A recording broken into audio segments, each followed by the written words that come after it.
बातमी आहे राज्यातील लाडक्या बहिणींसाठी।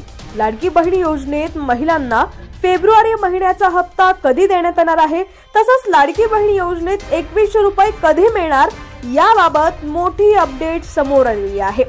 बातमी सविस्तर पाहूया। त्याआधी तुम्ही HPN मराठी न्यूज चॅनल पहिल्यांदाच पाहत असाल आणि अजूनही चॅनलला सबस्क्राइब केलं नसेल तर नक्की सबस्क्राइब करा, जेणेकरून आमचे अपडेट्स लवकरात लवकर तुमच्यापर्यंत पोहोचतील। महाराष्ट्र सरकारची लाडकी बहीण योजना सध्या चांगलीच चर्चेत आली आहे। लाडकी बहीण योजनेत आतापर्यंत महिलांना 7 हप्ते देण्यात आलेले आहेत। आता फेब्रुवारी महिन्याचा हप्ता 20 तारखेच्या आसपास देण्यात येणार आहे अशी माहिती समोर येते। लाडकी बहीण योजनेत महिलांना 2100 रुपये देण्याचं आश्वासन महायुती सरकारने दिलं होतं। दरम्यान अर्थसंकल्पानंतर हे पैसे दिले जातील असं सांगण्यात येत आहे।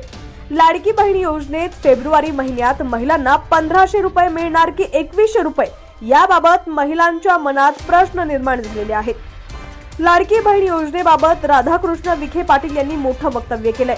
अर्थसंकल्पीय अधिवेशनानंतर लाडक्या बहिणींना 2100 रुपये मिळतील असं त्यांनी सांगितलं होतं। लाडकी बहीण योजनेत महिलांना अर्थसंकल्पीय अधिवेशनानंतर 2100 रुपये मिळतील असं वक्तव्य अनेक नेत्यांनी केलंय। दरम्यान अजूनही बाल विकास विभागाने वाढीव रकमेबाबत कोणतीही शिफारस अर्थ मंत्रालयाकडे केली नसल्याचं समोर आलंय। शिफारस केल्यानंतर जवळपास 4 महिन्यांनी अंमलबजावणी होते असंही सांगितलेलं आहे। त्यामुळे लाडक्या बहिणींना मार्च महिन्याच्या अर्थसंकल्पामध्ये तरी 2100 रुपये मिळण्याचा निर्णय होणार का याबाबत संभ्रमच आहे।